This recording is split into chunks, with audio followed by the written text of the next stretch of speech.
E aí quando eu falo que essas crenças elas nos afastam do nosso propósito, é porque cada vez que você vai tentar fazer algo, vem a crença e aí você se esbarra nela. Bom, pessoal, boa noite. Hoje a gente vai falar sobre as 3 principais crenças limitantes que nos afastam do nosso propósito. Mas antes disso eu queria explicar para vocês um pouquinho, né, o que significa crenças. A gente escuta muito falar sobre crenças e por que as crenças, né, quais são os tipos de crença e por que as crenças afastam a gente do nosso propósito. Crenças nada mais são do que padrões de pensamentos que nós temos a respeito de nós mesmos, do mundo e das outras pessoas.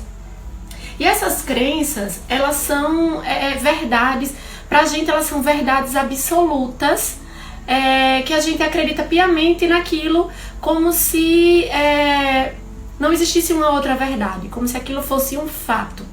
E o que diferencia a crença de um fato, por exemplo, é que o fato ele é concreto. O fato você consegue provar, né? Existe até acreditado, contra fatos não há argumentos. E a crença não, a crença é a sua percepção sobre aquilo, é aquilo que difere do fato, porque o fato você é a realidade como está ali nua e crua. Já a crença é a sua percepção sobre aquilo. E são padrões de pensamentos que moldam a nossa forma de pensar sobre tudo, né? Ou seja, falando de amor, várias pessoas podem ter crenças diferentes sobre amor, sobre família. Cada pessoa pode ter a sua crença sobre família, sobre fé, sobre qualquer coisa. E não existe crença certa nem crença errada, existe a sua crença.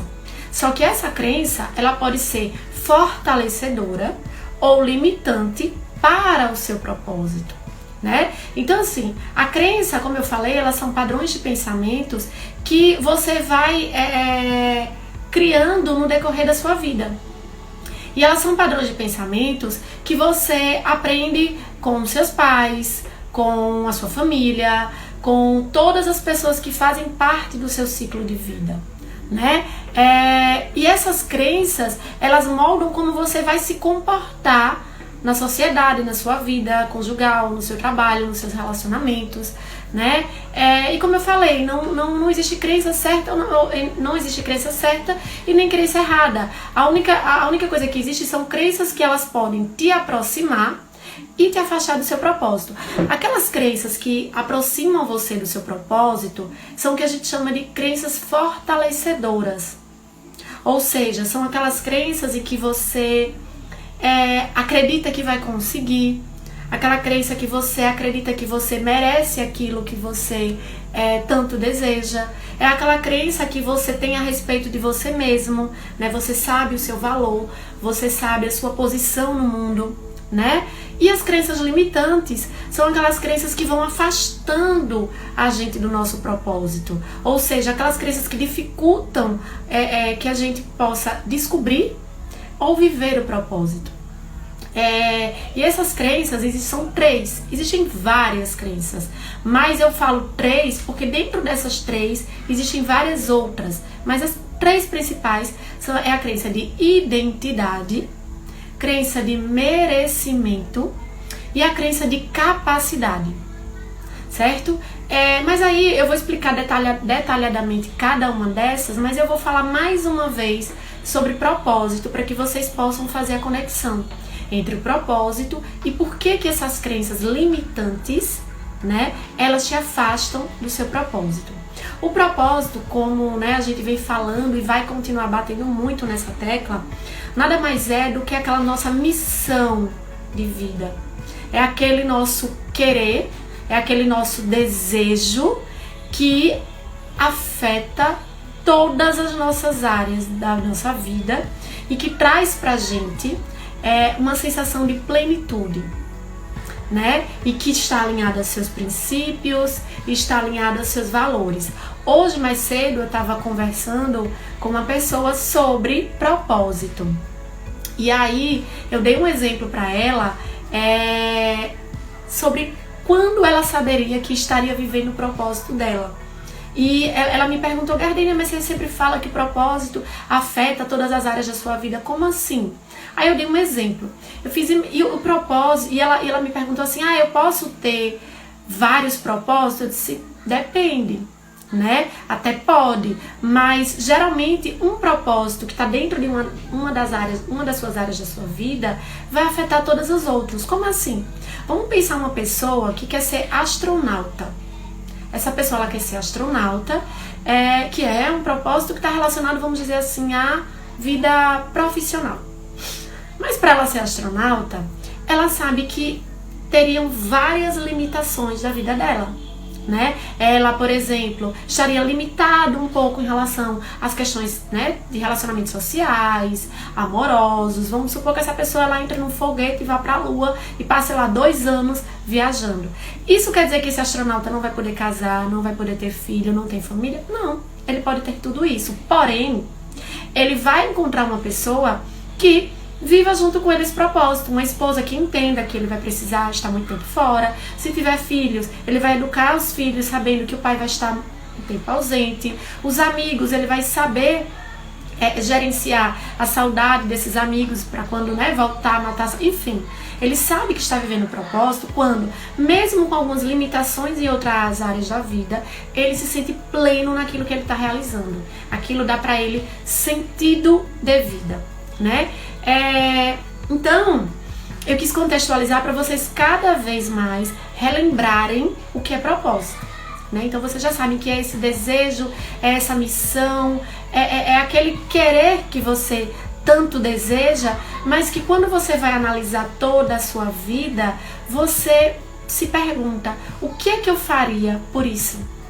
Eu seria capaz de mexer em todas as áreas da minha vida por essa causa? Se sim, você está no caminho de que aquilo tende a ser o seu propósito.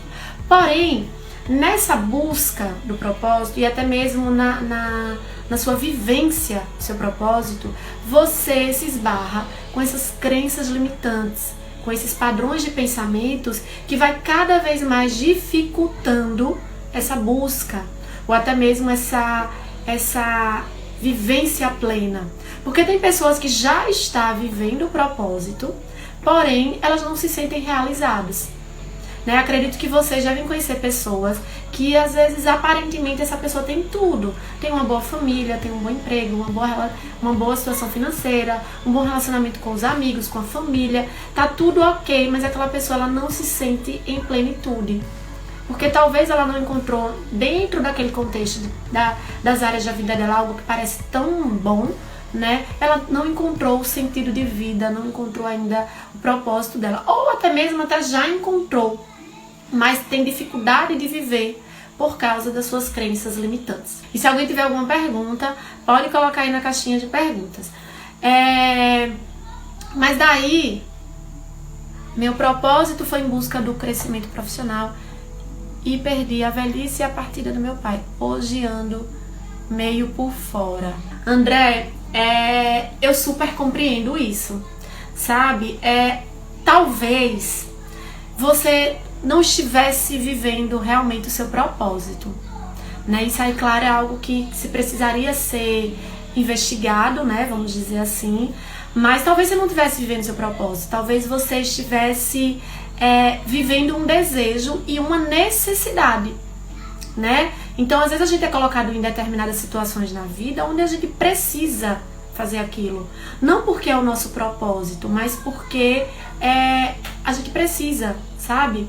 Porém, quando a pessoa ela está em busca, por exemplo, de um processo de autodesenvolvimento, ela consegue priorizar. Lembra que eu falei que você sabe que está vivendo o seu propósito quando você consegue priorizar, e quando você prioriza, você se sente realizado. Por exemplo, vou usar o seu exemplo. Às vezes você tem uma oportunidade muito grande financeira de trabalho, e você tem lá do outro lado o seu pai que precisa de você, mas que tem outras pessoas para cuidar. Aí você pensa assim: eu vou viver aquilo ali financeiramente, né, aquele trabalho, aquela oportunidade, e depois eu cuido de meu pai. Só que às vezes não existe o depois. Só que aí você diz assim, Gardenia, eu tô errado? Não, não tá errado. A gente luta na vida com as armas que a gente tem no momento, né? E talvez aquelas eram as armas que você tinha naquele momento. Só que quando a gente tá nesse processo de busca do nosso propósito, a gente consegue priorizar. Por exemplo, se naquele momento você tivesse desenvolvendo, por exemplo, né, o seu autoconhecimento, a sua gestão das emoções, talvez você olhasse e dissesse assim, não, eu quero ficar aqui com meu pai, mesmo que aquela oportunidade seja muito tentadora. E se você recusasse aquela oportunidade e você se sentisse feliz com aquela atitude, porque você estava se sentindo pleno que estava vivendo o seu propósito. Compreende? Mas você não precisa se sentir culpado por isso, porque, como eu falei, a gente luta com as armas que a gente tem no momento. É por isso que você e várias outras pessoas estão buscando realmente o autodesenvolvimento, porque nunca é tarde. Pra gente começar a ter escolhas assertivas, porque a pessoa, quando ela tá vivendo o propósito dela, ela consegue tranquilamente fazer escolhas sem sofrimento. Hoje eu ouvi também de outra pessoa que disse assim, Gardenia, eu pensava em fazer tal curso, mas na cidade onde eu morava, que é onde reside a minha família, eu não tinha esse curso ou não tinha mercado de trabalho, então eu optei fazer outro curso para não ficar longe da minha família, e para mim tudo bem. Por quê? Porque era muito mais importante eu estar próximo da minha família, das pessoas que eu amo, do que eu fazer aquele curso específico. Eu poderia ser feliz em outra profissão, e assim foi, né? Então, você sabe que está vivendo o propósito quando você tem essa sensação de plenitude, sabe? De sentido de vida. Mas aí, né, voltando para as nossas crenças limitantes, que são 3. De identidade, de capacidade e de merecimento. E como elas afastam você do seu propósito. Nesse movimento de busca pelo propósito, que todo mundo passa um dia, né? Que antigamente a gente chamava de crises existenciais, né? As pessoas, eu entrei em crise existencial, já me perguntando quem eu sou, o que eu vim fazer no mundo. E esse momento de pandemia, né, veio trazer essas reflexões, mas né, de forma mais intensa. E por isso que hoje as pessoas sentem a necessidade de saber qual é o seu real propósito, qual é a sua missão na vida, né? E nessa busca, nesses questionamentos que a gente faz a respeito de quem eu sou, o que eu vim fazer, a gente se depara com essas crenças. A primeira delas é a crença de identidade. É quando você se pergunta quem eu sou, o que eu vim fazer no mundo, sabe? Qual é a minha missão? E às vezes as pessoas elas começam a ficar sem respostas para isso. E isso é normal, né? Ninguém, inclusive, vai ter uma resposta pronta e concreta sobre isso. Ninguém. Nem Gardenia, nem ninguém. Por quê? Porque essa resposta, quem dá pra si é você mesmo. Né? É você que consegue se conectar com a sua própria essência. Né? Então, a gente fica angustiado. Quem eu sou? O que eu vim fazer na Terra? Né? Qual é a minha missão? Qual é o meu papel? Por que eu existo? O que eu quero fazer de grande na vida? E aquilo fica corroendo, né, você de tal forma, fica corroendo a gente de tal maneira que a gente às vezes se sente perdido, né? Como a André colocou, a gente se sente às vezes por fora. E aí é onde entra o campo do autoconhecimento, né? Quando a gente se conhece, quando a gente busca o nosso autoconhecimento, a gente começa a ver que, primeiro, somos seres humanos, né? Só que cada pessoa, ela tem a sua história. E essa história precisa ser honrada, né? Nós precisamos honrar a nossa história, a nossa essência. O que acontece na vida de cada pessoa é que vai moldar a vida dela. Então, quando você responde quem sou eu primeiro tenho que pensar que eu sou um ser humano. E é um ser humano que tem alegrias, é um ser humano que tem tristezas, é um ser humano que tem raiva. Não é à toa que a gente precisa trabalhar as nossas gestões, a gestão das nossas emoções, porque somos seres humanos dotados de tudo isso, né? E aí você pergunta, o que é que eu vim fazer na Terra? A gente só descobre vivendo. E para isso, a gente precisa se permitir viver. A gente precisa se permitir ter experiências, ter contatos com as pessoas. Mas a crença limitante de identidade, dizendo assim: eu não tenho valor, eu não presto, eu sou um fracasso, eu não sirvo pra nada, eu sou mais um na multidão, né? Eu não sou ninguém, quem sou eu, né? Enfim, várias outras crenças que colocam em jogo a sua identidade. E aí, como eu falei, a partir do momento que você se valoriza enquanto ser humano, enquanto pessoa, enquanto ser humano que tem emoções, que tem tristezas, que tem raivas, que tem alegria e que é igual ao outro ser humano, você começa a ver que você tem a sua fatia no mundo, sabe? E que a sua missão não precisa ser igual a do outro, porque a sua missão depende muito da sua história na sua vida, né? Quando eu falo honrar a sua história, cada pessoa tem eventos de alegria e de tristeza na vida, né? E tá tudo certo. Não tem história de vida uma melhor do que a outra. Às vezes a gente vê pessoas aí fazendo sensacionalismo com as próprias histórias de vida, né? Parecendo que tipo aquela pessoa que sofreu mais é melhor do que quem não sofreu. Não, né? O que importa é o que a gente tira de aprendizado do que a gente vive.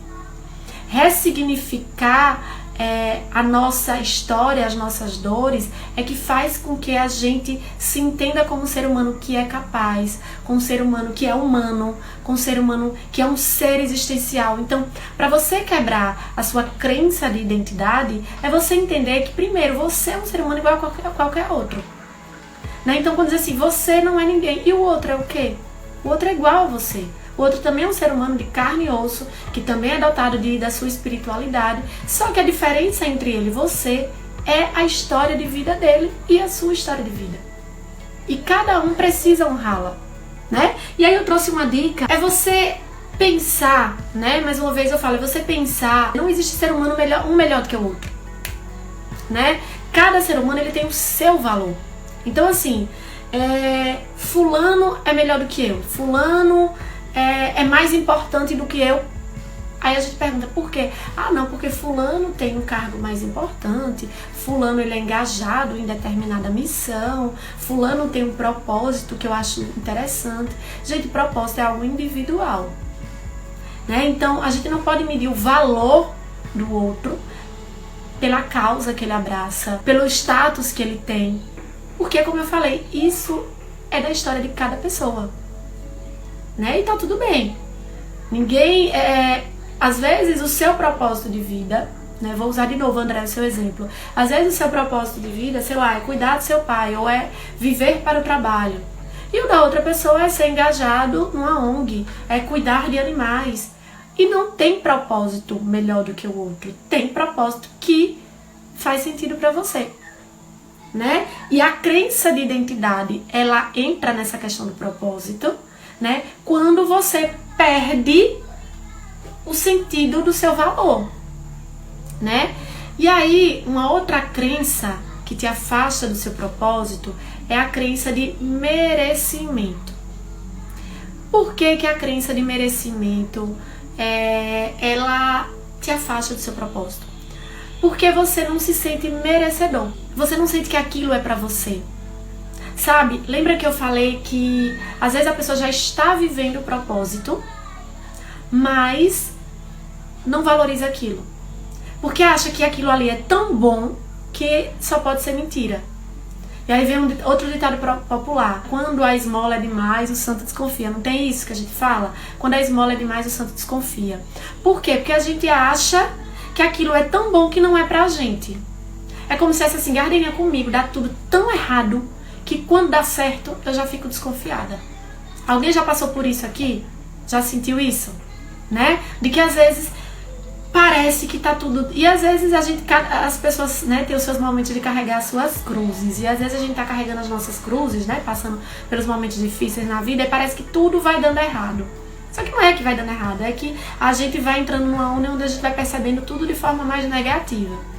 Ou a pessoa realmente tá passando por uma fase difícil. Mas quando ela tá vivendo uma fase boa, ela não se apropria daquilo. Ela não sente como se aquilo fosse pra ela, sabe? Ela não se abre ela não se permite a receber, vamos dizer assim, aquela graça, né? De achar que merece. Então ela pensa assim, aquilo não é pra mim, né? Isso é tão bom que é mentira. Isso, gente, é a crença de merecimento, que a gente fala de não merecimento. Sabe? Um exemplo de crença de não merecimento. Às vezes, você entra num relacionamento com alguém e aí você diz assim, essa pessoa aí é muita areia pro meu caminhãozinho, eu tenho certeza que não vai durar esse relacionamento. Imagine, você conhece lá o crush, né? E aí começa a se apaixonar pela pessoa, mas aí você tem o propósito de ficar com aquela pessoa. Você tem aquele objetivo, né? Aquele propósito. É uma pessoa legal, boa família, gosta das mesmas coisas que você, tá na vibe ali perfeita. Porém, você tem uma crença de não merecimento, né? E a crença de não merecimento diz assim, a primeira coisa que você pensa, lembra que crença é padrão de pensamento? A primeira coisa que você pensa é muita areia pro meu caminhão, não vai dar certo. Você coloca lá um não bem grande. Não vai dar certo porque é muita areia pro meu caminhãozinho. Aí a gente tem duas crenças. A crença de identidade, ou seja, você está diminuindo o seu valor, né? Você está de frente para aquela pessoa e você está se diminuindo de frente a ela, colocando, se você diz que ela é muita areia pro seu caminhãozinho, você está colocando ela num pedestal lá em cima e está se desvalorizando, tá tirando o seu valor, o amor próprio vai lá para baixo, a autoestima, a autoconfiança vai lá para baixo, e você ainda acha que aquela pessoa é tão perfeita que você não a merece. Ou seja, e você não é tão perfeito? Claro, ninguém é perfeito, mas você não se enxerga como uma boa pessoa também? E aí eu pergunto, por que essa pessoa é muita areia pro seu caminhozinho? Aí você diz, Gardênia, porque é uma pessoa de boa família, uma pessoa inteligente, uma pessoa bonita, culta. Aí eu pergunto, e você não? Sabe? Aí a pessoa, e você não? Você não é uma pessoa de boa família, você também não é inteligente, você também não é bonito? Né? Então, gente, a crença de merecimento, ela bloqueia o nosso propósito, porque veja, você tem o objetivo de estar com aquela pessoa, mas você já entra no relacionamento dizendo assim, não vai dar certo, porque é muita areia pro meu caminhãozinho. Você já bota um bloqueio aí do não, e você já se coloca, você vai ser a sombra daquele relacionamento, sabe? Então, às vezes a gente vê pessoas na vida, em vários âmbitos da nossa vida, em várias áreas da nossa vida. Às vezes a gente vai agindo como sombra, seja no trabalho, na família, porque a gente já se coloca como não merecedor, sabe? Dizer assim, eu não mereço, não, essa, sei lá, promoção aí no trabalho. Eu até faço o meu trabalho, mas fulano merece melhor do que eu. Por que fulano merece melhor do que merece mais do que você? Não, porque fulano tem mais tempo de casa, fulano é amigo de não sei quem, fulano não sei o quê. E aí eu te pergunto, e você não é bom o suficiente? Você não faz o seu trabalho de forma correta? Você não é um bom funcionário? Você não merece? Aí você vê por trás que a pessoa tem uma crença de não merecimento.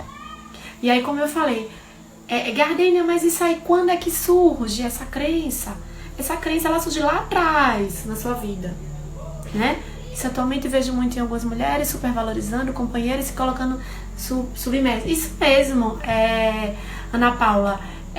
E isso é cultural também, né? Aquilo que eu te falei. As nossas crenças, elas vêm de lá, né? Da nossa história, né? Coisas que a gente escuta da nossa família. Por exemplo, para quem tem pais mais velhos, pode ter aquela crença de que a mulher tem que ser mais submissa ao homem, porque é algo cultural, né? Aquela crença de que, assim, se você tirava nota baixa em matemática, por exemplo, aí seus pais diziam, você é um menino branco em matemática. Consequentemente, aquela pessoa cresce acreditando que não gosta de números, que não dá certo, que não vai, né, ser bom, sei lá, em uma engenharia, porque os pais já disseram que ela não é bom em números, não é bom em matemática, enfim. Então as crenças, elas são construídas desde lá de trás, desde a nossa infância, né? E que aí você vai vendo isso na escola, vai vendo isso na sua casa. Às vezes quem tem um irmão, 2, 3, às vezes, meu irmão, seu irmão merece isso, porque seu irmão é inteligente, você não, você só tira nota baixa. Aí você vai enraizando aquilo dentro de você e aí vai criando essa crença de não merecimento. E aí, quando você leva pra vida adulta, você sempre acha que não é merecedor.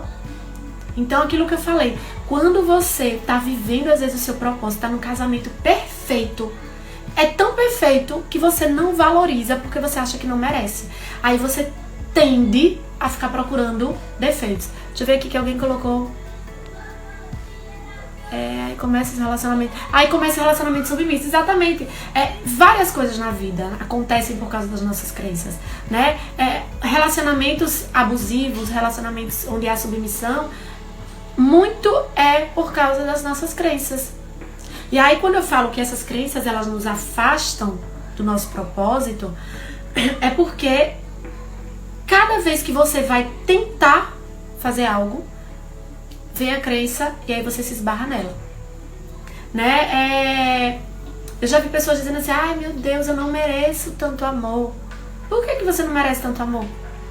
Sabe? Por que você não merece? Então, a primeira coisa que a gente precisa pensar quando a gente tem um propósito definido na nossa vida, quando a gente sabe o que a gente quer, é a gente saber o nosso valor, sabe? E o nosso valor, como eu falei, vem da nossa história. É saber, a dica que eu dei, é saber que você é igual ao outro, no sentido de ser humano, mas que vocês são diferentes devido à sua história, que precisa ser honrada, e cada um tem a sua, né? Nenhuma história é melhor do que a outra. Cada pessoa constrói a sua vida, a sua forma de agir no mundo, de acordo com as experiências que vão vivendo e o sentido que essas pessoas vão dando àquilo que ela vai vivendo. Tem outro ditado que sempre fala assim, quem não aprende no amor, aprende na dor. Tem pessoas que realmente aprendem mais na dor, porque ela sofre, ressignifica e vive. E tem pessoas que aprendem no amor, porque elas conseguem viver um estado de graça, como a gente chama, né? Chama de estado de flow. Elas conseguem, naquele momento do amor, ou seja, naquele momento onde tá tudo dando certo, elas conseguem exercer a gratidão, exercer a atenção plena, o estado de presença e conseguem se sentir pleno, né? Tem muita falta de autoconhecimento e de amor próprio para entrar e se manter em relacionamentos ruins. Com certeza, o processo de autoconhecimento é um processo extremamente importante porque você consegue se conectar com a sua essência. Primeiro você se conecta com a sua história, então você sabe que muito do que você é genético, é cultural, das suas experiências vividas, do que você aprendeu com os seus pais, né, a gente quando é criança, que vai moldando a nossa personalidade até os 12 anos, a gente vai repetindo comportamentos de pessoas que a gente vê, de pessoas que são referências pra gente, e ali vai moldando, e aí, às vezes você se perde em você mesmo e você não sabe, de fato, quem é você.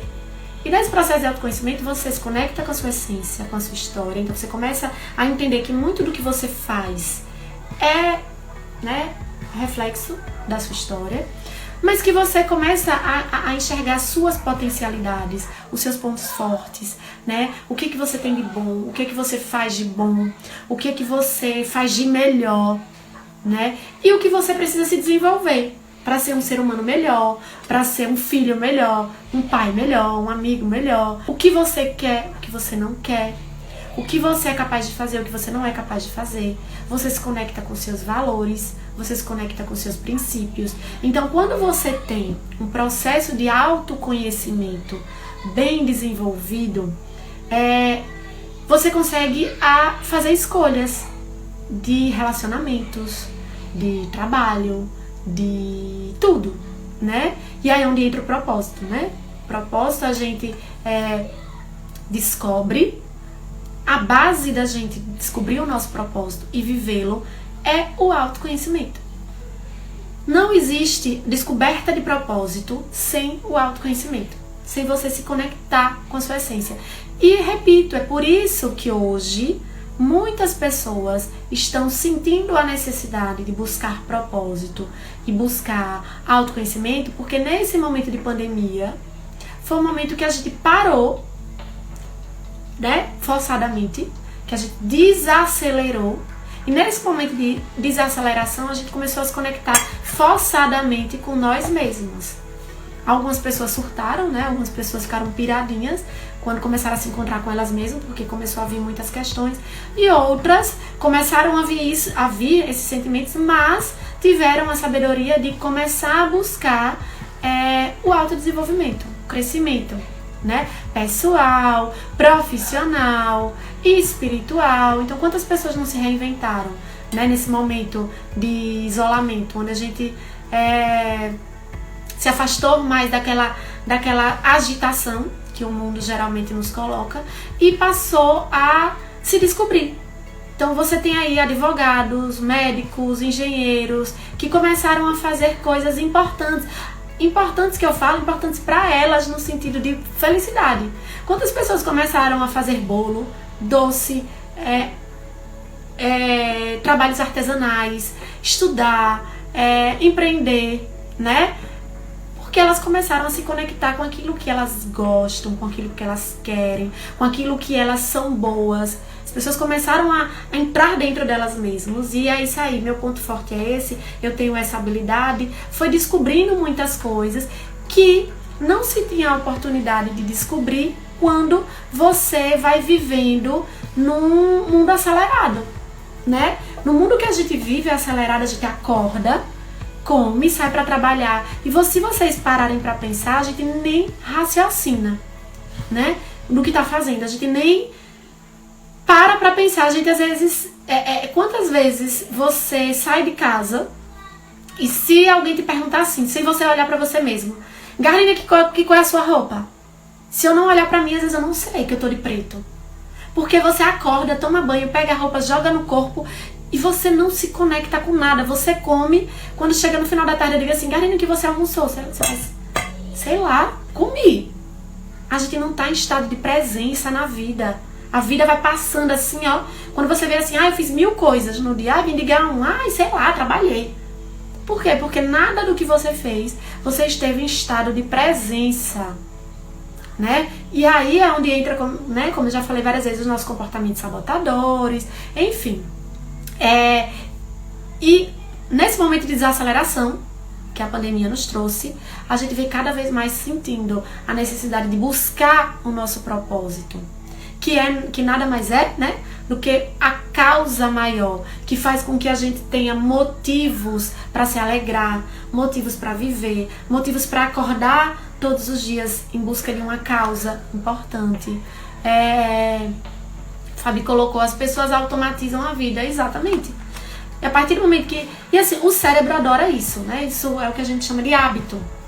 O que é o hábito, né? É quando a gente cria um padrão de comportamento para poupar esforço do cérebro. Só que quando você poupa, o cérebro adora isso, porque ele já nem pensa mais, já vai no modo automático. Mas isso vai consumindo a nossa vida.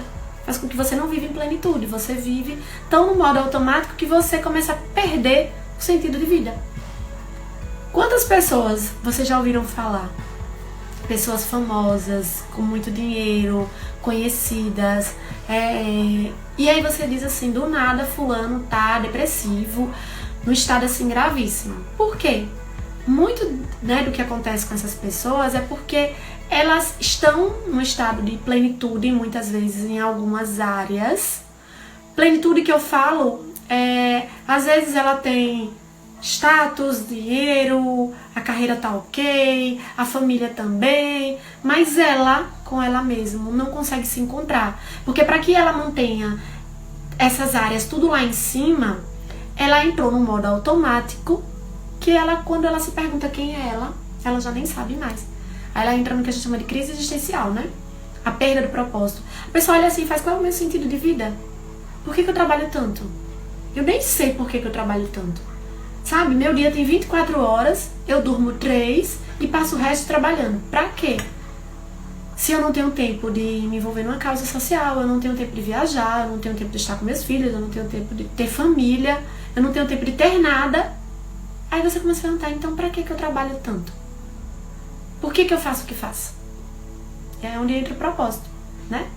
Você sabe que tá vivendo o propósito quando aquilo que você faz tá te dando sentido de vida, alegria, motivos para se levantar da cama e dizer assim, tô feliz, tô pleno, tô realizado. Que pode ser, gente, como eu já falei em outros momentos, simplesmente acordar feliz. Isso é um propósito, né? Pode ser simplesmente, meu propósito de vida é todos os dias da minha vida eu contemplar o pôr do sol. Se isso me traz uma sensação de plenitude, de sentido de vida. E aí, sabe, quando eu acordo todos os dias eu espero todos os dias o pôr do sol para contemplar. Daqui uns dias eu tô trabalhando com meditação, ensinando as pessoas a contemplar o sol, o pôr do sol. Olha que negócio, né? Aquilo é tão forte pra mim que inicialmente eu vivi pra me agradar, me trazer felicidade. Daqui a pouco é tão forte que começou a impactar minha vida profissional. Já tô dando aulas de meditação e yoga no pôr do sol. Ou seja, tá impactando outras áreas da minha vida. É ou não é propósito? Né? Muitas pessoas acham que ser feliz é ter muito dinheiro e não sabem nem pra quê. Exatamente. Gente, isso é uma coisa extremamente importante. Propósito. Nada tem a ver com dinheiro. Nada. Nada, absolutamente nada. Pode ter dinheiro envolvido no seu propósito? Pode. Mas sucesso, realização, plenitude, propósito, nada tem necessariamente a ver com o dinheiro. É por isso que a gente tem muitas pessoas infelizes na vida, porque elas passam a vida achando que ter propósito de vida é ter dinheiro, é ter status, e não tem absolutamente nada a ver, né? Como eu falei, o seu propósito pode ser contemplar o pôr do sol e do nada você, ali daquele seu propósito, você já criou um nicho, inclusive profissional também. Você já está dando aula de meditação e yoga no pôr do sol. E aí você diz, caraca, Gardenia me disse que o propósito afeta todas as áreas da minha vida. Então, eu sentia uma paixão, um desejo pelo pôr do sol, uma coisa assim. Me trazia uma paz quando eu estava no meu trabalho e dava 5h30 da tarde eu ia contemplar o pôr do sol. Aquilo era tão forte em mim que a minha felicidade, eu me sentia feliz quando todos os dias eu ia contemplar o pôr do sol. E aí do nada eu começo a enxergar outras coisas a respeito do pôr do sol. É o meu propósito, sabe? Fale um pouco mais sobre essa questão de encontrar a sua essência. Então, Ed, a sua essência, né, ela vem, se conectar com a sua essência é se conectar com a sua história, é honrar a sua história, sabe? É como eu falei inicialmente, né, sobre a crença de identidade. Quem você é? Quem de fato você é? Você é um ser humano, como qualquer outro, mas que a sua essência está relacionada à sua história. E o ser humano, ele está muito acostumado a querer se comparar com o outro, com o que o outro tem, com o que o outro é, com o status do outro. Mas a sua essência, às vezes, por exemplo, na sua essência você não tem um valor relacionado a dinheiro. Talvez porque a sua família nunca valorizou dinheiro como algo extremamente importante. Talvez sua família dizia assim, olha, Ednardo, o dinheiro ele é importante porque ele provém alimento, ele provém o sustento da família, mas o mais importante é o amor, o mais importante é estar com a família. E aí você cresce com isso tão forte em você, que lá na sua vida adulta, você é uma pessoa que, as pessoas às vezes quando falam de dinheiro de forma tão gananciosa, isso até te incomoda. E as pessoas vão olhar pra você e vai dizer, Ed é tão estranho, ele não, sabe, fala de dinheiro. Mas é a sua essência. A André tá dizendo, seria a sua trajetória na vida? Sim. A nossa trajetória na vida vai moldando a nossa essência. E aí onde eu falo, não existe certo ou errado. É a sua história. Então às vezes olhar pra Ednardo, pra André e dizer assim, como eles são estranhos, fala de dinheiro, ele tem uma repulsa, uma coisa assim. Aí você diz, não, gente. Eu vejo o dinheiro como algo que pode proporcionar momentos felizes pra mim, pra minha família, né? Porque me traz coisas boas, mas isso pra mim não é o que é tão importante quanto é pra vocês. E tá tudo bem, porque tá dentro da sua essência. Às vezes tem pessoas que na sua essência, elas não se permitem, por exemplo, não. Pessoas que dizem assim, olha, eu não vou absorver o não pra minha vida. Essa crença limitante de, por exemplo, de capacidade, que é a última que eu vou falar, não vou me permitir a isso, sabe? Não vou me permitir o não entrar na minha vida. Então eu sempre, Gardenia, você pode fazer isso pra mim. Veja, Quando seria? Para quando seria? Olha, nesse momento eu tenho outras tarefas. Quem sabe em um outro momento eu posso fazer isso pra você? Aí você diz assim, Gardenia, mas semana passada você me falou do poder do não, né? São coisas diferentes, tá, gente? Eu tô falando não em termos de palavra, mas tem significados diferentes. Quando eu digo não, é tipo assim, não consigo, não posso, não quero. Isso tá muito relacionado à essência. Às vezes, na essência de Ednardo, ele foi uma pessoa que foi criada para ser uma pessoa espirituosa, contemplativa, grata. Então, até para dar um não, vamos dizer assim, ele é uma pessoa que é empoderado, sabe? Ele é feliz, porque a essência dele é assim. Então, a essência está, sim, relacionada com a sua trajetória de vida. E quando você honra isso, a sua vida, ela tem muito mais clareza. Sabe? Quando você opta, por exemplo, por um trabalho ao invés de outro, pela família ao invés de trabalho, por isso e por aquilo, quando você precisa decidir algumas coisas, isso está relacionado à sua essência, à sua história, certo? Só repetindo, a primeira crença, a de identidade, é quem sou eu, né? E aí lembrar que você é único, você tem a sua história, né, e não se compara com ninguém. Segundo é a crença de merecimento. Você é sim merecedor. E a dica que eu dou é essa: quando você entrar numa situação que você pensar eu não mereço, você é sim merecedor.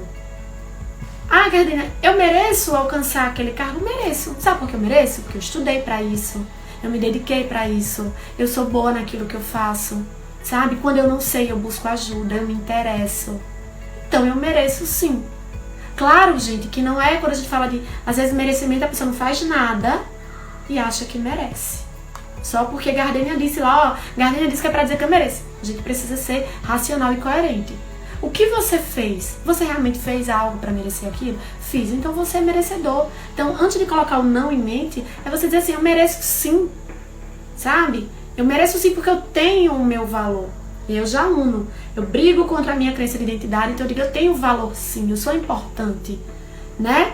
E aí quer ver, quando você casa, quando você tem filho, ou quando você tá na sua roda de amigos que gostam de você, a gente não se sente importante, diz assim, poxa, eu sou tão importante para aquela pessoa, né? Então, quando você tá perto de pessoas que você ama, sua crença de identidade vai lá pra longe. Por quê? Porque você se sente importante ali, né?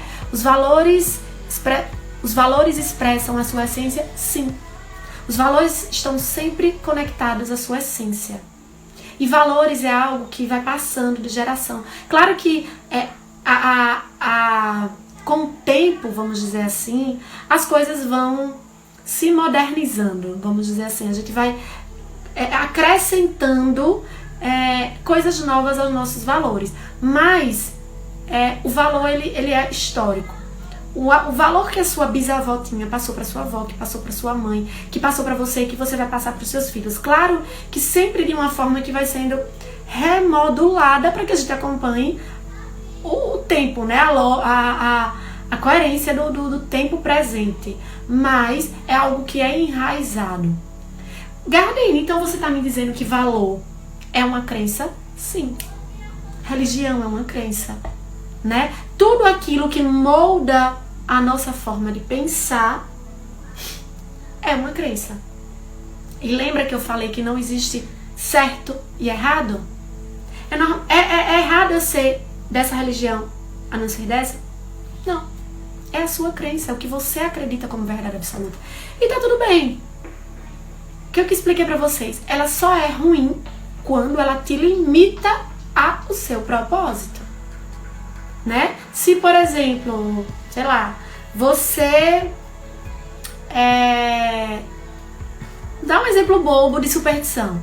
Você precisa buscar algo que tá ali na sua frente, só que tem uma escada. E não tem outro caminho, você tem que passar embaixo daquela escada para pegar aquilo que tá ali do outro lado. Aí você não vai pegar. Por quê?